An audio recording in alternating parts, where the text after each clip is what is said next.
agenda is the minutes of the previous meeting. They've been distributed. Has anyone got any corrections, or can we sign them off? Agreed. Thank you.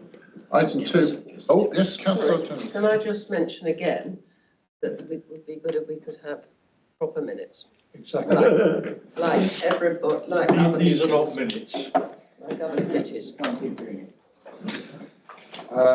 You can ask.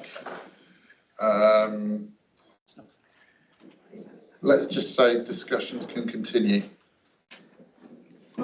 I think that's exactly what we said at the last meeting. No, it's not quite, but let's just keep it on the burner. Can't see the minutes. Where are we? Train of thought. Apologies for absence, Councillor Gale and Councillor Stevens, who are double booked. Declarations of interest. Has any members got any declarations of interest? Item 4, public participation. We have a member of the public present, but not. We have a member of the public present, so okay. Item 5, consideration of any matter referred to the committee in relation to calling, there being none. So item 6, draft 2025-26 budget proposals. Normally at this point I would ask officers if they wanted to add anything to the presentation that members have just received in the council chamber, and I understand that Stefania's actually got a wholesale presentation for us, so Stefania, if I can hand over to you. Thank you, Chair.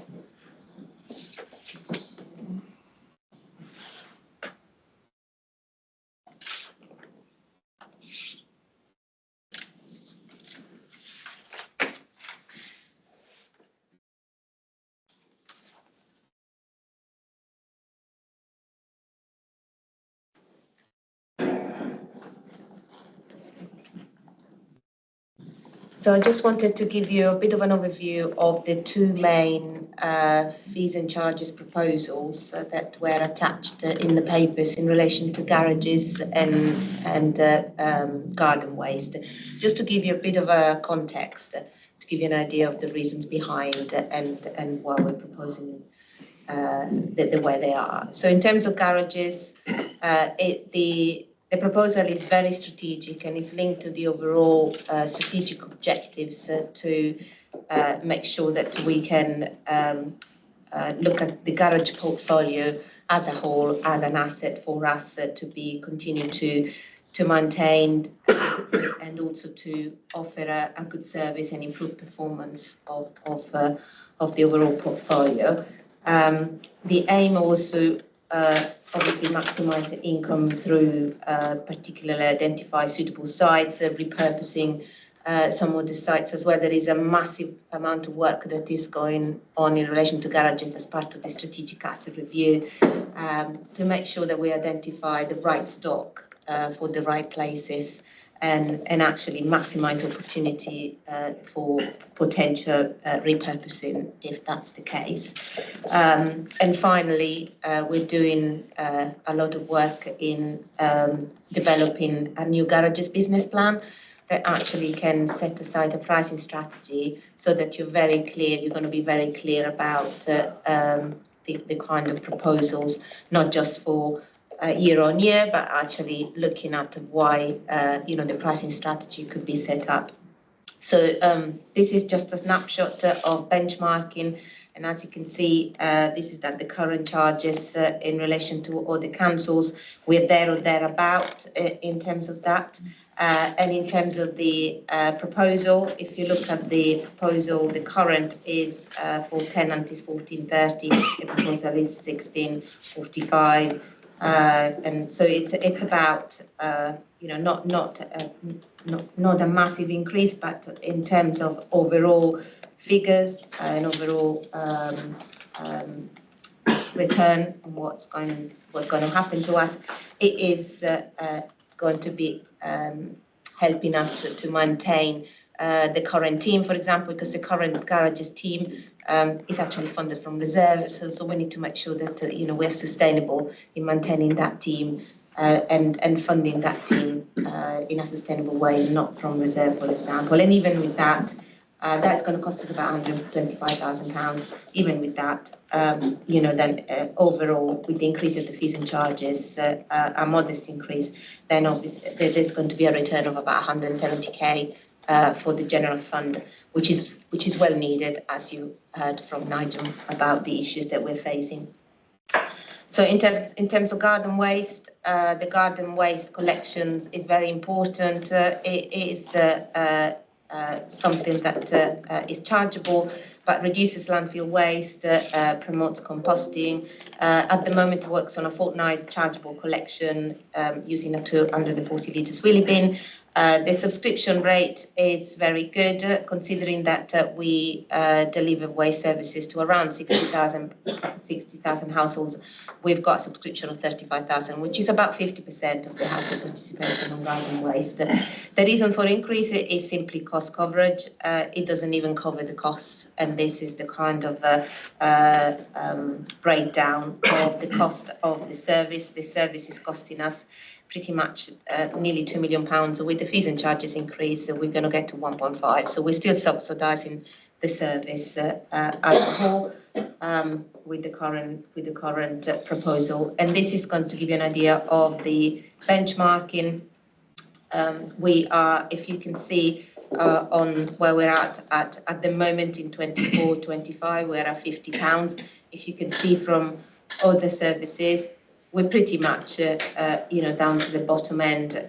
Together with East Herts and North Herts are £49 at Broxbourne. The rest, it's higher. And you would have thought that also the other councils are increasing their charges in the same way as we are considering as well. So we are not going to, with the current proposal of £55, we are still not going to be the most expensive. And in fact, we're probably going to be in the average mark in the same way as we are now.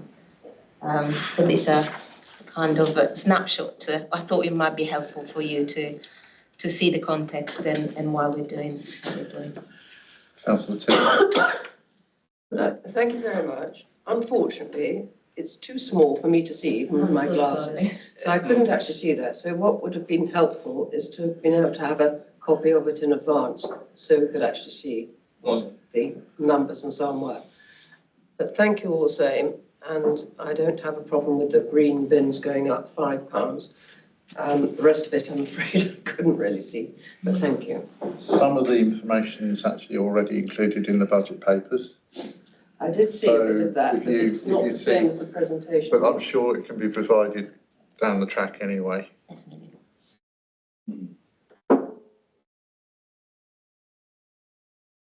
Yes, Councillor Patterson.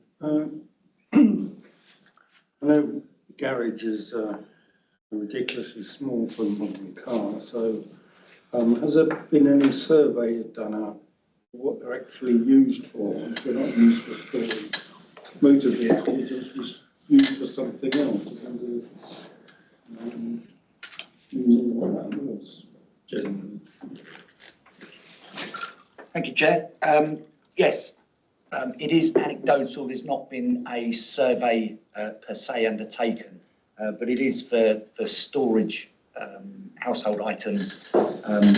So there is, as Stefania had mentioned, there is a separate project also ongoing in terms of potentially looking at repurposing those some poor performing garage sites into some type of domestic storage rather than marketing them as garages. But that's a separate project that's currently ongoing.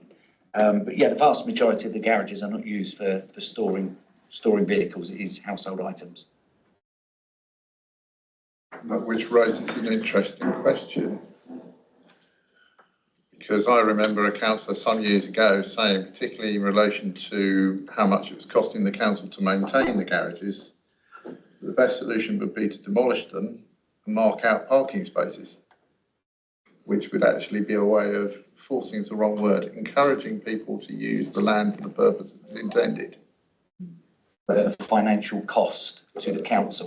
When the demolition starts costing more than the mainland, yeah. Well, or less. it's £3.7 million worth of income was generated through garages. It's unlikely that you'd be able to charge someone a weekly rent for parking. Chair, I think you're raising a really good point in relation to the purpose of the assets and why we have those assets. And that's exactly why we've done the strategic asset review in relation to those assets. But also in terms of the business plans and the development of the business plan, that's exactly to try and to find out what the assets are used for, maximise the use of the assets, and then get the best outcome for the council. That is what it is. Absolutely, it's the purpose of the exercise, because you can't, it's difficult to take it in isolation, because one comes across time and time again across the borough of places where streets are clogged with on-street parking. The last thing we want to do is to remove garages that would enable people to park somewhere else to solve the problem and make that problem worse. And that's obviously one of the key ingredients in the review that one undertakes. Any other questions? Councillor Hobson first. Thank you, Chair. Just on the one thing that strikes me when we have these finance meetings is how Nigel speaks in plain English. I'm more words than numbers, and I always seem to understand what he says, or at least I think I do. And we're going through difficult times, and we're having to put up prices, parking, and whatnot. And the green bit, the way you describe the green bins, that it's gone up to 1.5 million, but it costs 2 million. So is there any way, so it's just really a holding thing to put in for officers really to consider, but is there a way that we can put that into our communications to residents? Because I don't think it's clear. They just see things going up. But when we're discussing it and we can see the reasons why, and the reasons why it's scrutiny, we've looked at it and said this seems reasonable. So just a thought really to put that into, is there a different way of communicating this? Because I don't think, from what I've seen, that we're very good at communicating the pressures that we're under and the reasons why the council's taken the decision, some of the decisions that it has. And just on what's stored in them, if I may, I should have probably said I declare an interest. I have a garage, which is very good because I have hoarders in my house and frees up a bit of space in my house. But 2 garages down, it's absolutely full, floor to ceiling, with old football programmes, which I thought was very interesting. Guy had his garage open and I had a little sneaky peek and had a little chat. So yeah, all sorts is stored in them. Very interesting. Thank you. Councillor Patterson, you wanted to come back? Well, I just wanted to follow up and leave that as well. That if we know that almost all these garages are used for storage, including football programmes, then shouldn't we be charging broadly in comparison with commercial storage outlets that all over the place now, aren't they? And you're absolutely right. However, at this moment in time, the garage is not the same as a storage facility that may be gated, have security, CCTV. We don't have that at this moment in time. It will be looked at in terms of potentially looking at a commercial opportunity to look at having some more or to change or repurpose potentially some garage sites into storage facilities. But again, we'd need to do the cost-benefit analysis of that in terms of how much would need to be invested, whether we felt there was a sustainable demand in the market for that. Clearly, what we don't want to do is invest in new buildings and then get involved in a race to the bottom with a local provider of storage. But ultimately they are assets. The vast majority, 78, 79% of garages are rented out, so they do generate an income to the council. But yeah, if those garage sites that perhaps are not so well performing could be repurposed for other benefits that may be to do with parking, excuse me, or indeed storage that would bring in a sustainable level of income to the council, then that would certainly help us to try and counteract some of the shortfalls that we've got coming up in the MTFS. that should be worth trialling it. Before I bring in Councillor Whitelow, Councillor Hobson, did you want to come back on that very point? Yeah, just very, very quickly. commercial charges for these gated posh ones are eye-watering. It's like hundreds of pounds a week or something. It makes it non-viable for many. So it is a useful thing to have. I do think that looking at changes. I mean, I've had mice in my garage because it's a garage and it's damp. Not physically damp, but it's cold and single brick. It's absolutely brilliant for the price. And I probably could, you probably could put a few tens of quid on top, but you certainly couldn't charge, I don't think, commercial rates. But it sounds like you're looking at the right things. Again, I do declare an interest, and I'm not saying don't put the prices up because I've got a garage at all. But it is useful having owning a garage and understanding it so I can at least maybe bring some perspective from that, with the caveat that we shouldn't vote on charge increases. I'll hold on to that. But that's anyway. Thank you. It was just to Hold on come to back that on point, that. Councillor Bromham, because I've got a queue building here and I've got to get through people. Councillor Whitelow. Thank you, Chairman. It's following on from your comment about making use of the assets so that we don't cause further parking pressures. And the use of the term repurposing does make me a little anxious. So, for example, in my ward, I have a small block of garages, some of which are in a poor state of repair. The residents are very anxious that they're not demolished and more housing crammed onto the site. Can we have an undertaking that you will stick to using the garage sites for either storage or parking, and not impose further parking pressures by putting housing on those sites, if that's what you decide to do? I couldn't provide a guarantee on that. There are discussions that are ongoing. We as Nigel mentioned in the main report, one of the potential opportunities could be to repurpose some of those sites for temporary accommodation, for instance, because that's costing the council a huge amount of money. It may be that the stock of garages that we've got requires quite a bit of investment to have some of the poorer performing garages brought up to a good quality level. In order to do that, one of the options may be to sell some sites to the HRA to get a capital receipt to help to maintain and bring up the quality of the retained garage stock. But I think the main purpose, excuse me, is to continue to bring in revenue for the general fund. So selling them to HRA or selling them for other developers wouldn't bring in that revenue. It would be a capital receipt, which, although would be helpful, I'm sure, for the council, it's the revenue income that we require.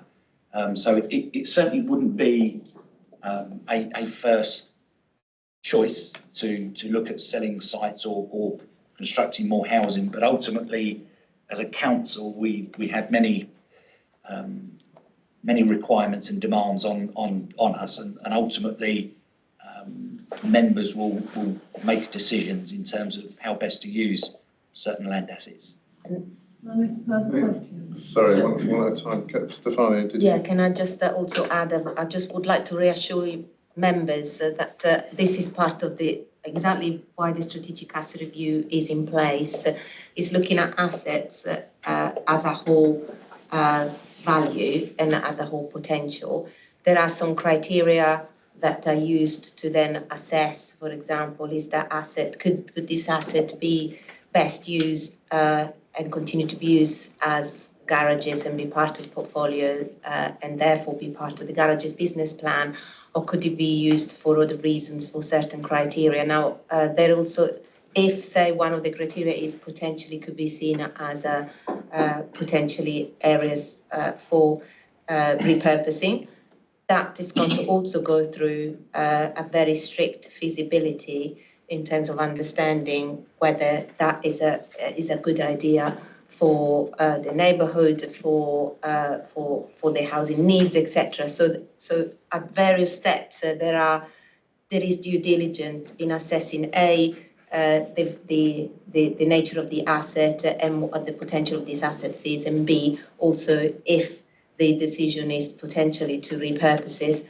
again, there will be a feasibility in that respect as well. So there will be some steps and some due diligence be done at all times for this. Just want to reassure members that it's not just like.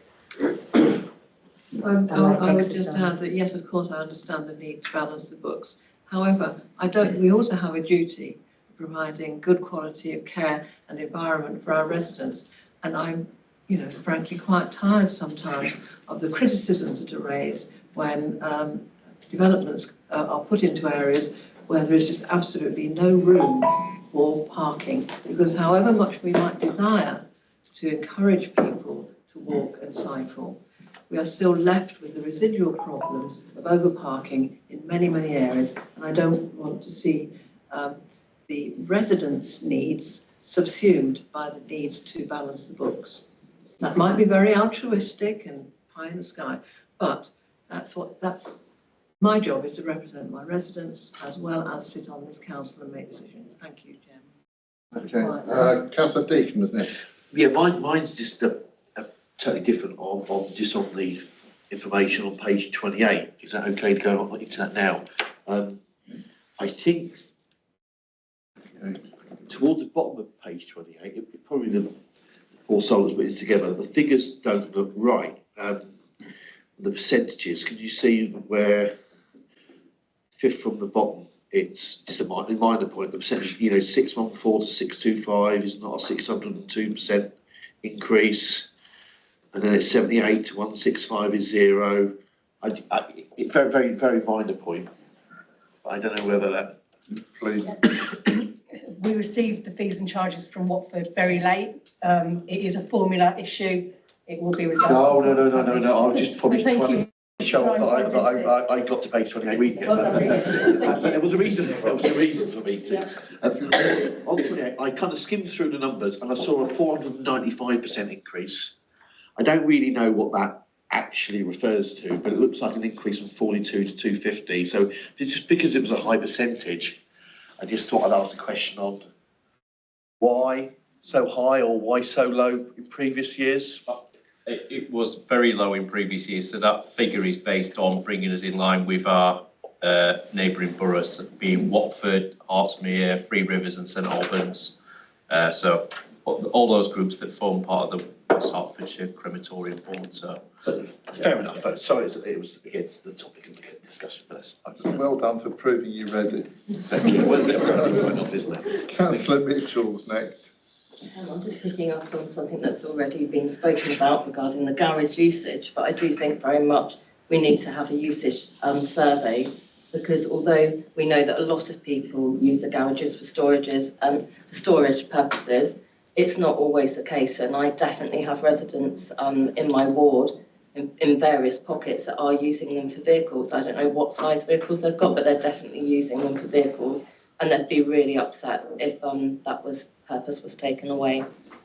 So I think, just to clarify, there's absolutely no intention to take garages away. The vast majority, 78%, 79% of garages are used and generate significant income streams for the council. We would not be looking at those sites. It would just be for sites that are very poor performing. That's good. I wanted that reassurance. Yes. Thank you very much. And then just picking up on the point that Councillor Hobson made about communication, the council tax in itself, people really don't understand what small percentage the Cornwall Borough Council gets. And however we've communicated that in the past, if we have communicated in the past, it's not hit home. And we really need to do something, because I can have those conversations on a one-to-one basis, but people look very badly upon the council when they see reduction in services and council tax going up. But it's just something that really they just don't get, and we need to get that message out there.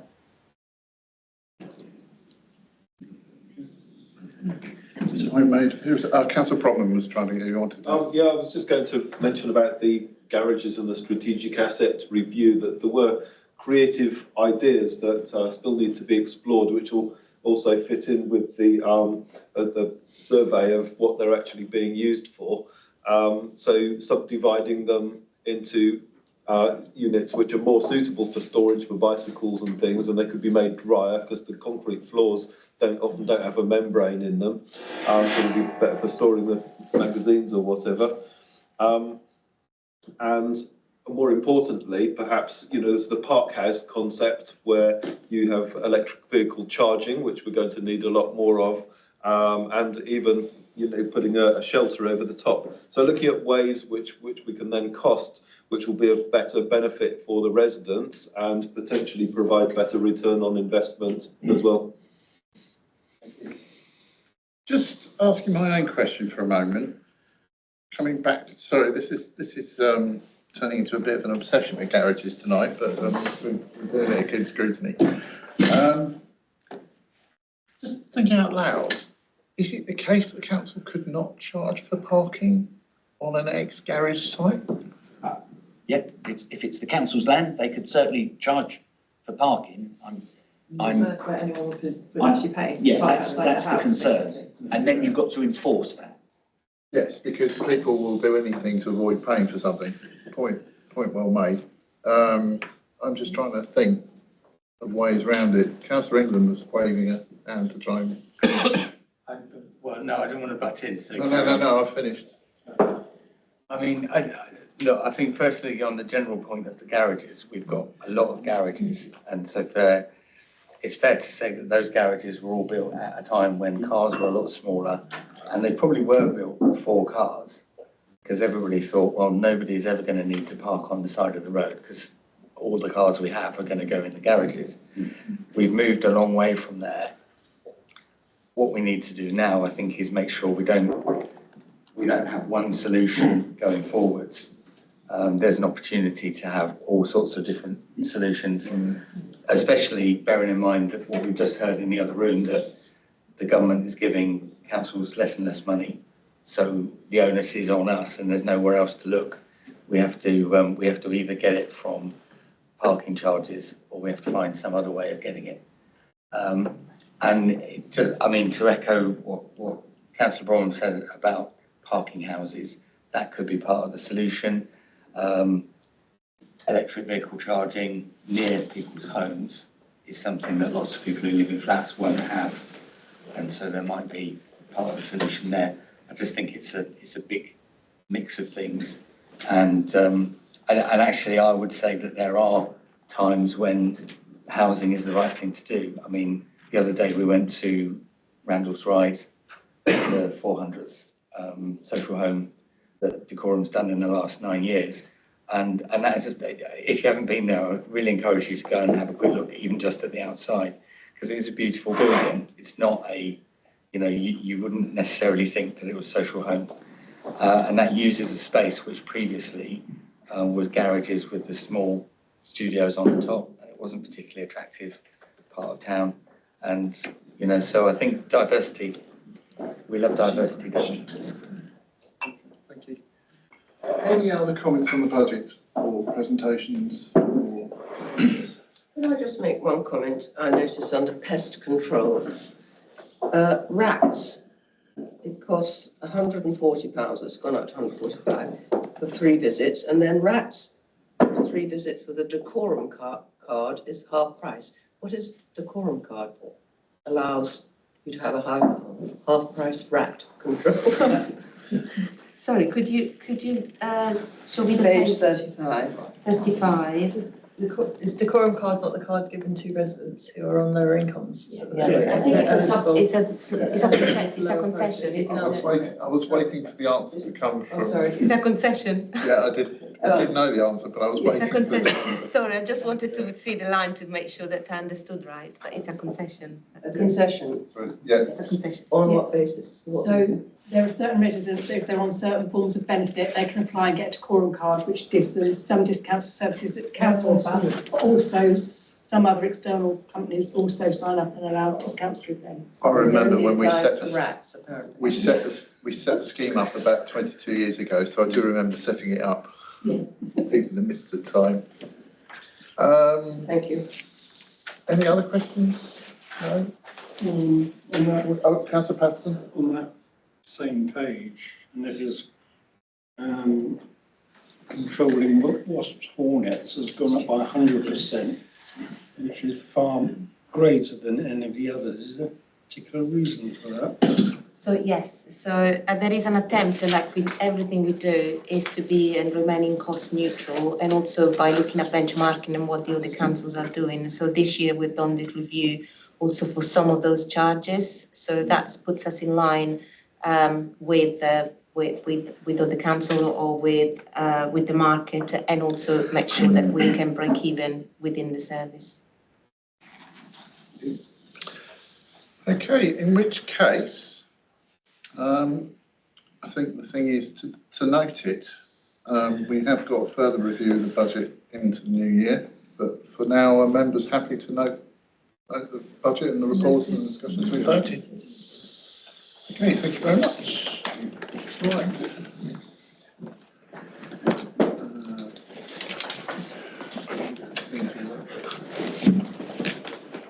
Item 7, solar together partnership. Oliver, can I hand over to yourself? If you'd like to introduce yourself, because I'm sorry, I know Oliver quite well, but if you'd like to introduce yourself as member of the committee, I'm not sure. My name is Oliver Barrett. I'm the Sustainability Project Manager at Corn Council, responsible for climate programme and sustainability works. And next to me is Sanitary Transformation, who I sit under in the organisation. This item today is about proceeding with the third round in the existing contract we have, a company called iChooser. They're the managing agent for a solar panel bulk buy scheme across Hertfordshire. It previously sat with Hemel Garden Communities, and responsibility for the project, this activity, has moved to the climate and ecological team within Decorum itself. Decorum was still the body that had the contracts and memorandum of understanding, but Hemel Garden Communities was the administrator. That responsibility is now moved for this final round in the existing contract to climate and ecological team. This report today is for the committee to note and provide your feedback on going forward. Thank you, Chair. Okay. Yes, please. Thank you. On page 42, paragraph 1.9, it refers to the direct mail being the primary way people heard about it. And then it says that it was refined for the cohort we're about to do. It's been refined to admit 4 specific profiles where data shows uptake has been historically been lower. Which profiles? On what basis? What profiles are they? There are, to my knowledge, 12 profiles that iChooser used to direct mail letters, which is the most popular way of households receiving information about this scheme.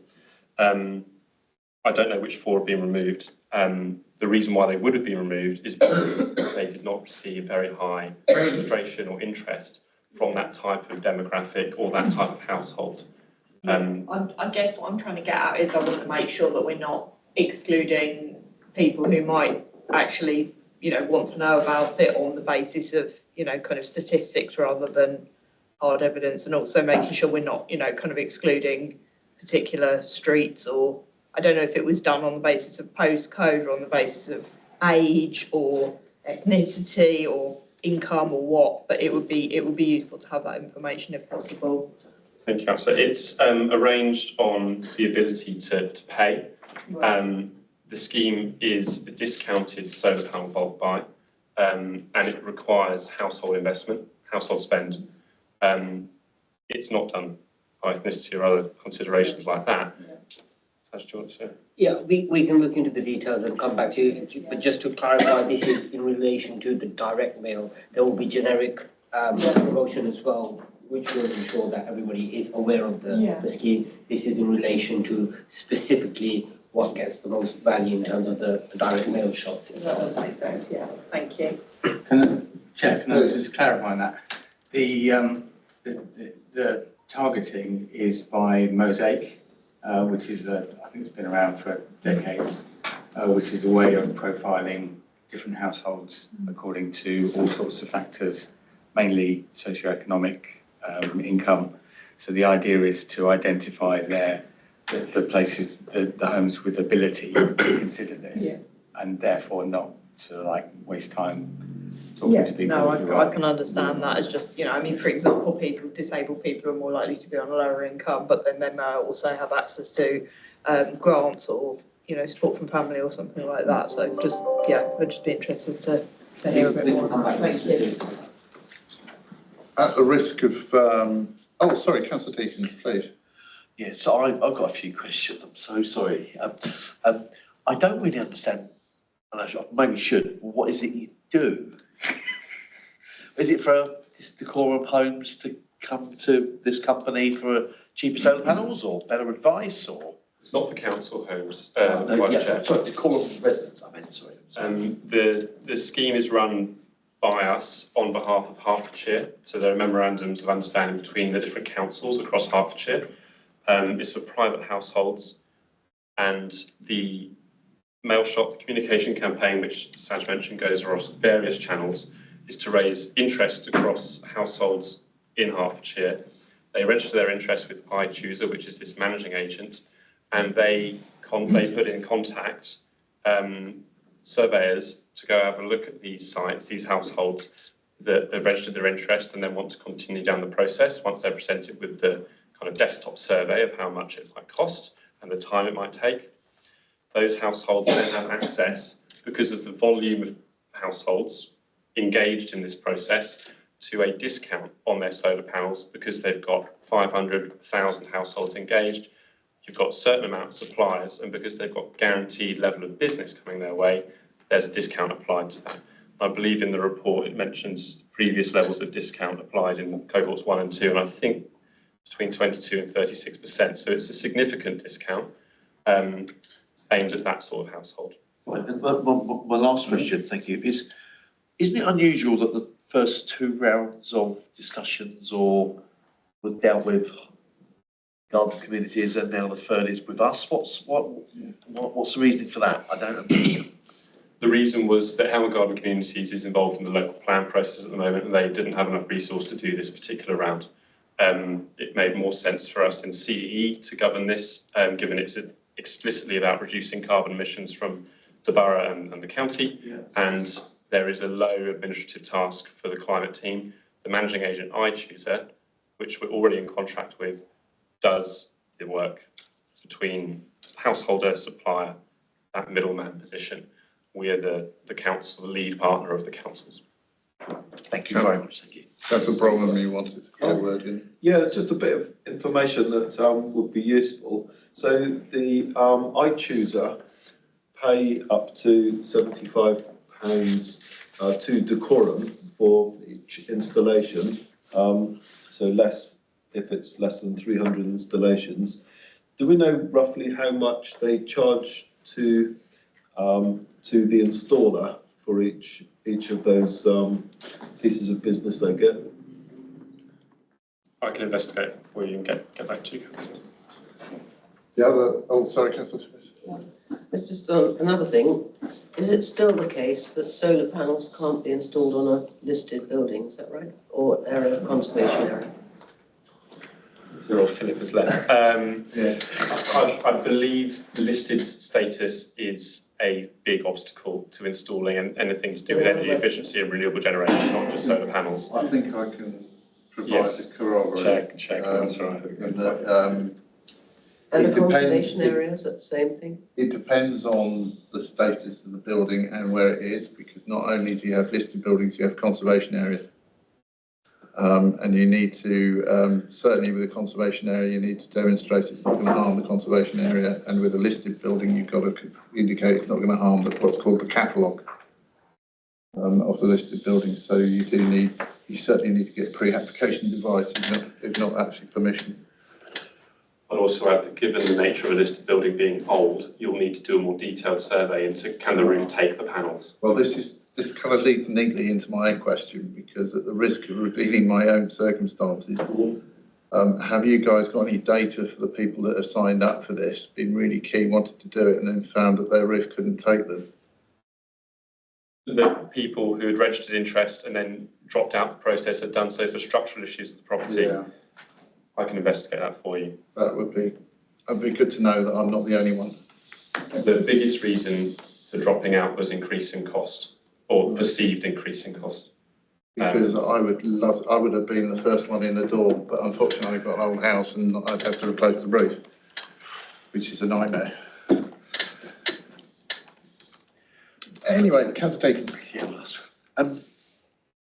I read a report, can't remember where I read it, so hopefully I wasn't dreaming it, that the cost of solar panels were really coming down, and I think one country, was it Sweden, were thinking of using solar panels as fences. Was that as, and I remember I worked at Kodak, obviously a long time ago, and they'd sell a film 25, 30 years ago for £4, and I knew all the costs, including marketing, was like 7 pence.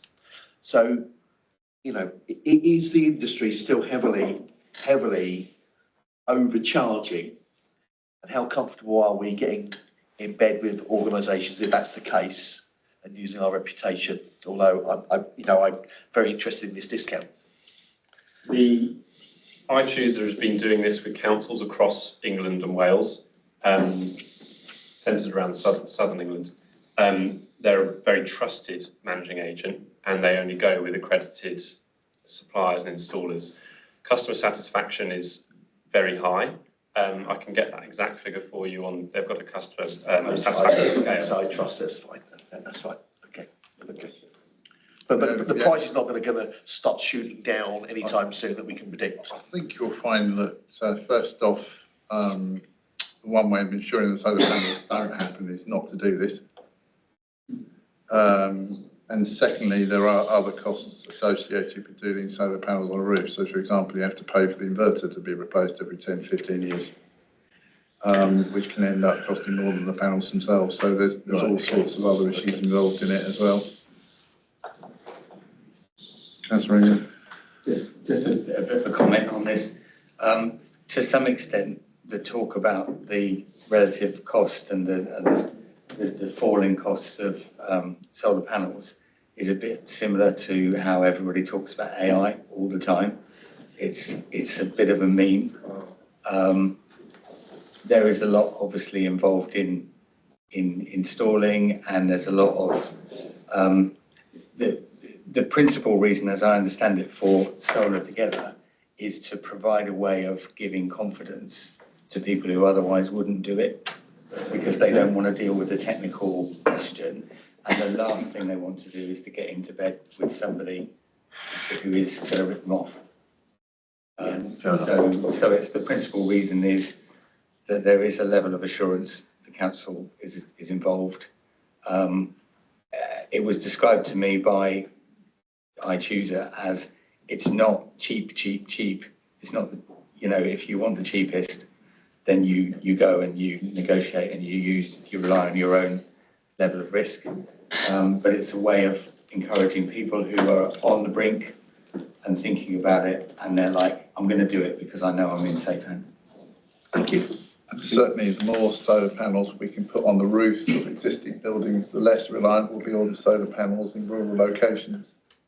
So looking at Councillor Riddick, who will be fully aware of the very large solar farm that's under consideration in his ward as we speak. Oh yes, I mean that's coming up shortly for consideration. Yes.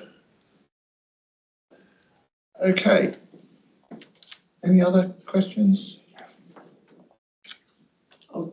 If I may, when's it due to go live? Apologies if it's in the paper. The cabinet paper is hopefully later this month, and first mail shot will occur in January. There'll be 2 rounds of registration opening in Q1 next year. Okay, thank you. So the recommendation is that the committee supports recommendation to Cabinet to approve progression with the 3rd round of Solar Together Hertfordshire bulk buy scheme in the current contract with. I can't. My eyes are being funny. iChooser. Yes. Sorry, the capital. Yeah. Is everyone happy with that? Yeah. Agreed. Agreed. Thank you very much. leaves us with the last item on the agenda. Work programme. Now, we have had some difficulty getting forward.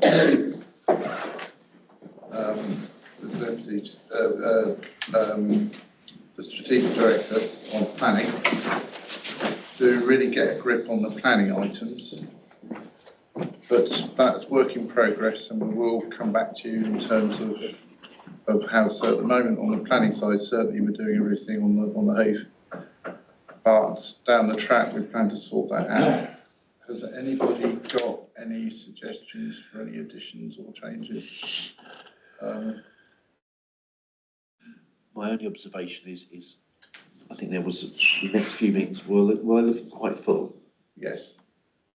Yeah. I noticed, actually it was a question I was going to ask earlier about the extended producer responsibility grant, and I forgot, unfortunately, but that can be covered when we do Hearts Waste, I suppose, in January. You'll have more information on it by then anyway. It's been talked about for a few years now. It'd be interesting to actually see it happen. Yes. Could I just Yes, say, please. would have been good to have had something on the planning, given the consultation that's currently on board. It is quite a tricky consultation to make your way through. It would have been, I think, helpful to be able to question planning development on that consultation. I think we did scrutinise the regulation 19 in the council chamber. At the consultation, Yes. as such. The actual Because consultation. it's very, I mean, I presume you can say what you want effectively, but they're looking always for the legal issues and so on. I think for most people, that's something that is beyond them. Wouldn't know. I agree, I totally agree with you. I think the problem that we have is that we didn't have a proper discussion. We weren't able to have a proper discussion on the Reg 18. I did try my best to provoke a discussion, and everyone sort of basically just sat there and waited for the council meeting. So as far as the scrutiny that this committee did, that was at that stage. The council voted to not take it to another Reg 18, which would have been a normal consultation that we are all more familiar with, to go to the back to the residents and say, we've changed our mind on what we did before. We're now coming back to you with the 2013 or whatever, or 2021 or whatever version it was, which increased train. But the council, in its wisdom, unfortunately wasn't able to be there, voted it through, the new Reg 18. And then the next stage is this Reg 19, which is, as far as I understand it, completely structured. The council, we have no say in what that consultation looks like, and it's gone to the planning inspectorate, and it's very rigid. I'm just repeating what James said, if he was here. He'd say it was very rigid. You've got these very finite few things that you can talk and you can go back on, and that's it. So I can understand why, because they want to get it through as fast as possible. But we can't touch it. That's the process. We can't change the Reg 19 is the always for the legal issues.